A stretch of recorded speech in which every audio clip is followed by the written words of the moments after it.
Hey everyone, welcome back to my channel, MR.Creepy N. So today's video is definitely going to creep you out.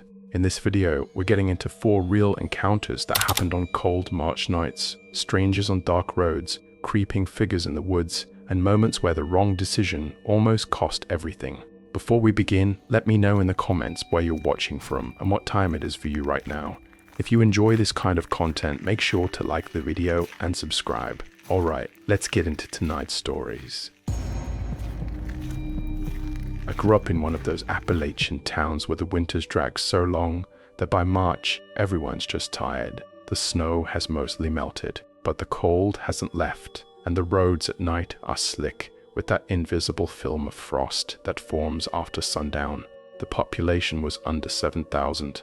My graduating class barely hit 80 kids, and when you grow up somewhere like that, you think you know every kind of danger the place can throw at you. March fools you. The days look like spring is coming, but the nights still belong to winter. When I left for college 3 hours away, my friend group scattered. The only 2 I stayed close with were Mac and Devin. This happened last March, not even a full year ago. Devin's dad had been killed suddenly. A car accident on a wet morning road on his way to work. Black ice on a county road, the kind of road everyone takes 100 times and never thinks about. When my mum called to tell me, I sat on the edge of my bed and didn't move for a while. Mac called too, asking if I'd come back for the funeral. I had a class I couldn't miss Friday afternoon, so I planned to drive up that evening and at least be with them after. Devin didn't have much family left nearby, and Mac and I both knew she shouldn't be sitting alone on a night like that. The 3 of us ended up at Mac's house. We pulled out old board games, put something on TV, and let the hours pass without talking too much about what the day had actually been.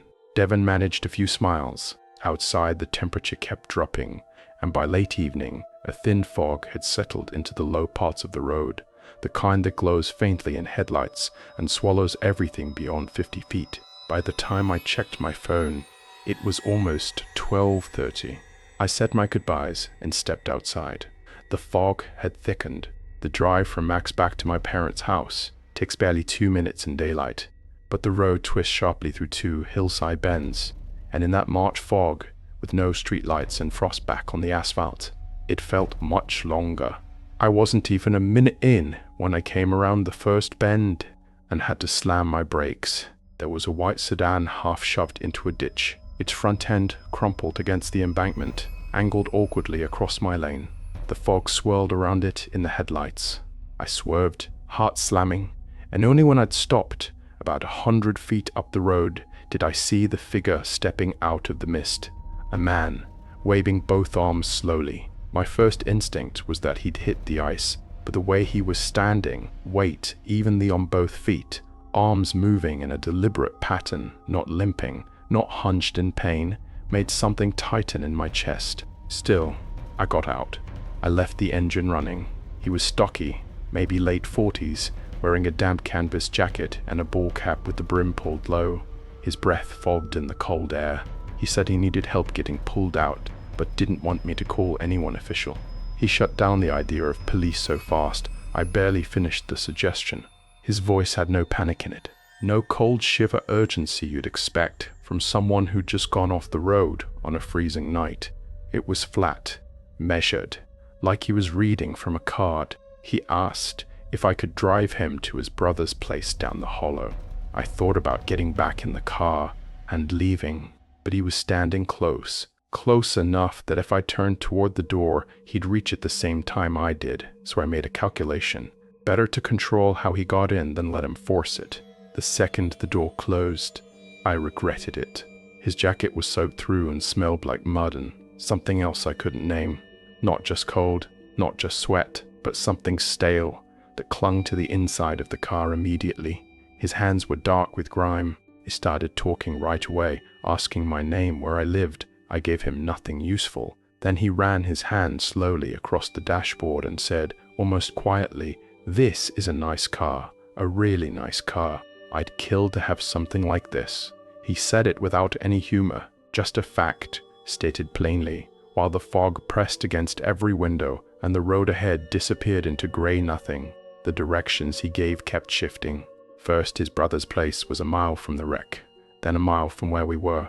Then he pointed toward a gravel road that climbed up into the dark between the tree lines, barely wide enough for my car. The frost on the gravel caught my headlights and threw them back. I stopped, put the car in park. I told him this was as far as I was going. He didn't like that. He leaned toward me, his voice dropping lower, insisting we were close, dragging out each word with a kind of patience that felt worse than anger. I reached down to the floorboard and picked up the ice scraper I kept there all winter, resting it across my lap without a word. His eyes went to it. Something shifted in his face. He sat still for a moment, then slowly pushed the door open. The interior light came on, and I saw him clearly for the first time, yellowed, broken teeth behind a grin that didn't reach his eyes. "Please," he said, drawing it out like a song. I didn't move or speak. He stepped out and slammed the door. I found a driveway 40 feet up, turned around fast, and drove back. When I passed the spot where I dropped him, he wasn't walking toward that gravel road at all. He was heading back down the hollow, toward town, hands in his pockets, unhurried in the fog, like he had somewhere else to be. The wrecked sedan was still there, untouched. I drove home, locked every door, and lay in bed listening to the March wind work at the windows. I kept thinking about that fog and how easily a car disappears in it. I still take a different road when I drive home at night. I don't care how much longer it takes.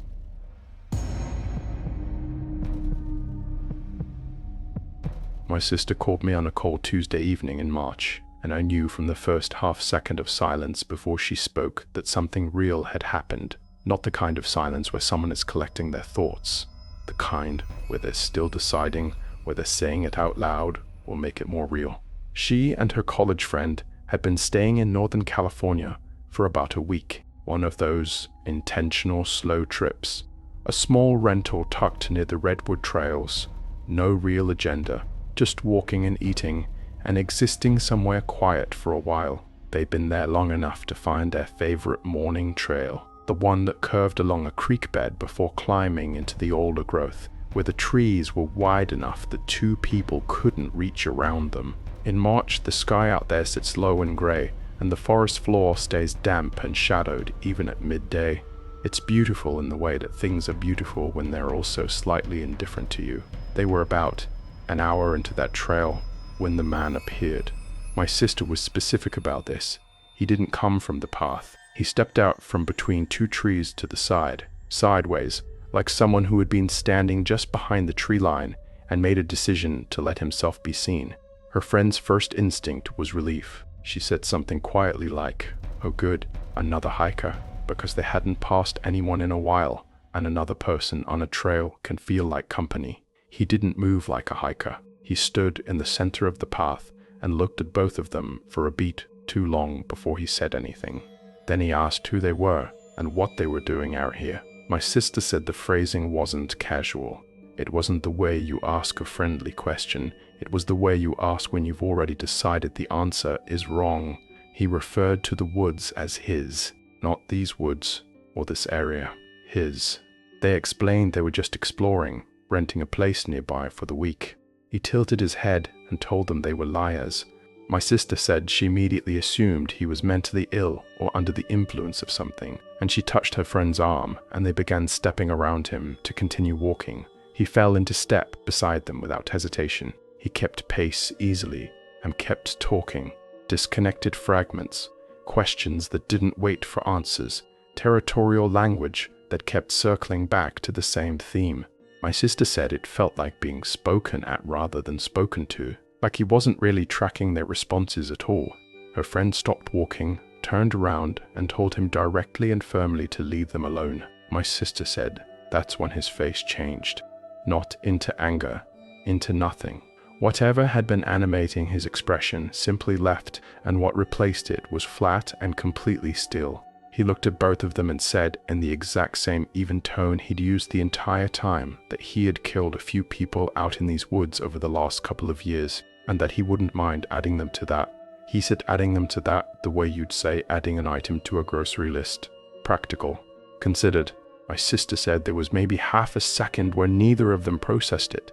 She said she could hear him behind them, not at a full sprint, but crashing through the low brush parallel to the trail, fast enough to stay close, screaming things she couldn't piece together while her own breathing was that loud in her ears. She caught the word chop once. Her friend caught something she has refused to repeat to anyone, including my sister. They broke out of the trees and hit the gravel parking lot. My sister's hands were shaking badly enough that her friend grabbed the keys from her and drove. They went straight into town. No stops, no conversation, windows up, doors locked, even though they were moving. They filed a report that same evening. My sister said the officer who took it listened carefully, asked specific questions about exactly where on the trail, what direction he had come from, what he was wearing. He didn't tell them they'd overreacted. He didn't tell them they were probably fine. He just took down every detail with a particular kind of focused attention that told her more than his words did. They packed up the rental the next morning and were on the highway 2 days early when my sister called us. I've turned the story over many times since then. The thing I keep coming back to is not the chase, and not even the words he said. It's the way my sister described his voice when he said them. She told me there was no shift in his tone, no drop, no rise, no edge of pleasure or anger. He said it the way someone states a fact they have no particular feeling about. The trail loops back at the ridge. I've killed a few people out here. The parking lot is about a mile down. That specific flatness, that absence of any emotional register around a statement like that, is what my sister said she hears sometimes when she's falling asleep. Not the words, just the tone. She doesn't go into wooded areas anymore. Not trails, not state parks, not even the wooded path near her apartment that she used to run every morning. People who don't know the story ask her why, and she just says she prefers to open. She doesn't explain further, and she doesn't go. I don't think that's ever going to change.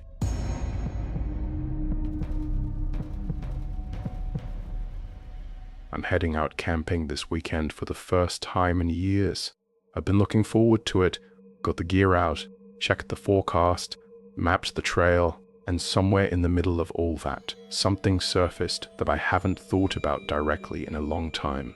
Not because I buried it, but because for most of my life I genuinely didn't understand what it was. It happened in early March, when I was 10 years old. One of those late winter days where the snowmelt has made everything muddy and cold, but the sun is actually out, and the skies are real convincing blue, and you believe for the first time in months that the season is actually going to change. My dad used to take me fishing and hiking almost every weekend back then. There was a difficult stretch happening at home. I won't detail it, and he was trying to give me somewhere consistent to land. It was always just the two of us. We'd drive up the mountain with the music loud and the windows cracked just enough for the cold air to come in, and those drives are some of the most complete memories I have from that whole period. Everything felt uncomplicated out there. We parked by the lake, unloaded the gear, and he got the poles set up while I helped where I could. It didn't take long before I was bored waiting for anything to bite. The water near the bank was shallow and clear, and I could see movement near the muddy edge. Frogs or early tadpoles, I couldn't tell yet. I asked if I could walk along the bank and look. He said sure, just stay close. So I warped the water's edge with my eyes down, watching the shallows. I was an early bloomer. I knew this in the uncomfortable, half-formed way that kids know things before they have the right words for them. I was already aware that certain adults noticed, that certain attention felt different from other attention. I knew to be careful. I just wasn't thinking about it right then, because there were things moving in the water, and I wanted to see what they were. I wasn't paying attention when someone said hi. I looked up. About 20 feet out, there was a wide flat rock that broke the surface of the lake. There were several guys on it, some sitting, some standing in the water around its edges. I counted at least 4 or 5, possibly more around the backside I couldn't see from where I was standing. They looked close to my brother's ages. That's part of why I wasn't immediately on guard. I said hi back, looked down at the water again. They made small talk. I remember almost none of it clearly. What I do remember is that it had a particular quality, slightly too friendly, slightly too interested. The kind of attention that has a shape to it, even when you can't name the shape yet. Then one of them asked what kind of dog I liked. I said husky without thinking, and one of them said, "Oh wow, we actually have a husky at our cabin. Do you want to come see it?" I said, "Yeah, let me ask my dad first," and turned around and walked back up the bank. Not because anything felt wrong. I want to be clear about that. There was no alarm, no instinct firing, nothing that told me to be careful. I had one rule that had been repeated to me so many times it had become completely automatic. I don't go anywhere without telling my dad first. I didn't think about it. I just did it. I got back to where he was fishing and said something like, "Hey Dad, there are some guys out on the rock, and they have a husky at their cabin and said I could come meet it. Can I go?" He looked at me for a moment without answering. Then he stood up, set down the pole, and told me to show him where. I thought he was going to come, introduce himself, and then say yes. That was just how he operated. Involved. Thorough. The kind of dad who would once walk straight through a double-pane glass door because he thought I was missing and found me asleep in a closet. I led him back down the bank, expecting to introduce a few guys and negotiate permission for a husky visit. The rock was completely empty. Not a person on it. Not a sound from the brush or the tree line behind the shore. The water was flat and still. I stood there, genuinely confused, looking at the empty stone, waiting for them to surface from the water or appear from behind the rock formation. Nothing. My dad stood beside me and looked at the rock without speaking for what felt like a long time. Then he put his hand on my shoulder and told me quietly to stay next to him for the rest of the day. He didn't explain. He didn't ask me follow-up questions. He just stayed within arm's reach of me for every remaining hour at that lake, and he watched the tree line more than the water. I'm 28 now. I made the real connection only a few years ago, reading something about grooming tactics, the specific mechanics of them, and feeling my stomach drop somewhere around the second line. The dog, the cabin, the instant, complete disappearance the moment an adult was on the way. What I keep returning to is my dad's face when that rock was empty.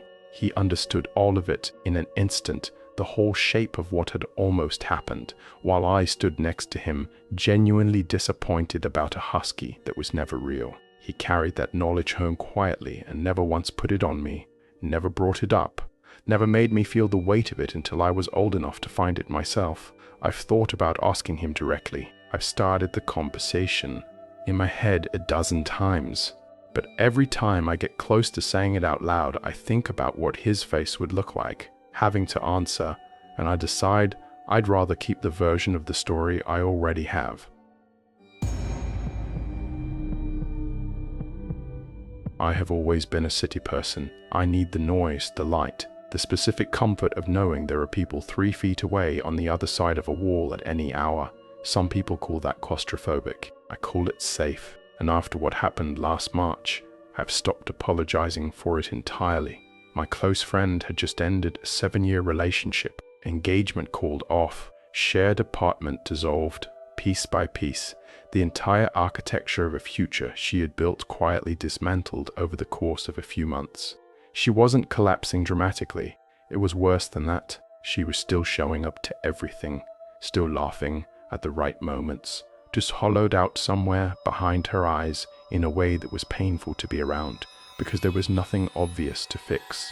Her other close friend, the one in our group who actually owns hiking boots and uses them, suggested a night away. She found a small rental cottage about an hour outside the city, set back in the woods near a lake.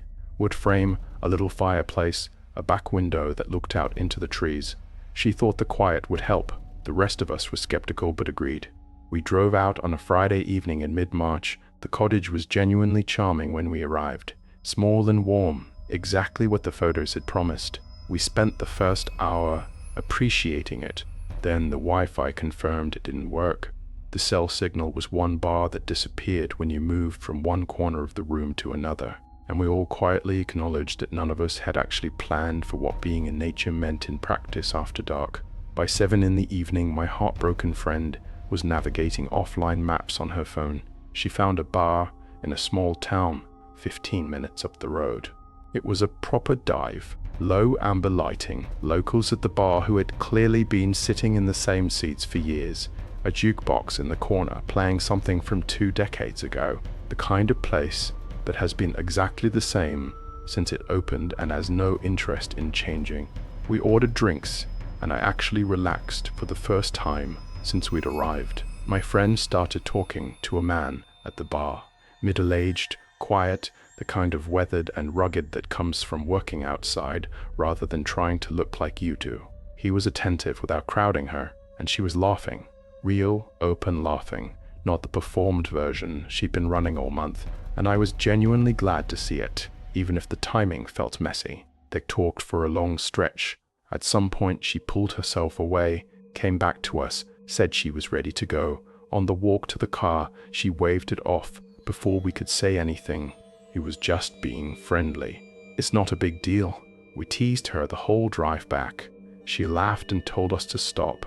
We got back to the cottage just before midnight. 1 bottle of wine, maybe half of it finished between the 3 of us, and then we decided to sleep in the main room together.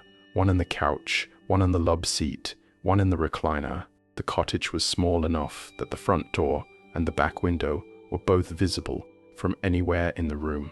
We left one lamp on. There were you. My friend was shaking my arm in the dark. She was sitting up with her knees pulled to her chest, her face pale and completely still. She whispered that she had heard the doorknob moving. I told her she'd been dreaming. Then I heard it myself. Not rattling, not banging. A slow, careful, deliberate turning. The specific sound of someone testing the mechanism gently, trying to understand it without making noise. It stopped, then started again, slightly differently, like they were adjusting their grip, then stopped completely. None of us moved. None of us moved. We pulled the blanket up together and pressed close on the couch and listened. Footsteps along the outside wall, slow and placed with intention. Not the careless sound of someone passing by, but the measured, patient sound of someone moving with purpose and trying not to be heard. The cottage was small enough to circle entirely in under a minute. This person took longer than that, which meant they were stopping, checking. The steps moved along the front wall, paused, continued along the side, paused again, and then came around toward the back. The back wall was directly behind the couch we were sitting on. There was a large window there, with a thin cotton curtain that shifted slightly in the draft. We listened to the footsteps stop just outside it. Then came the sound of hands moving slowly along the window frame, feeling for the edge of the sash, pressing gently upward, testing for give. Something took over and I heard myself say loudly, "I'm calling the police right now." Everything outside went silent. Then, pressed close to the glass, a man's voice came through the curtain in a whisper. He said my friend's name, her actual first name, the friend who had been at the bar. I grabbed the curtain and pulled it open hard. He was standing right at the glass, close enough that I could see the condensation of his breath on the other side of the pane.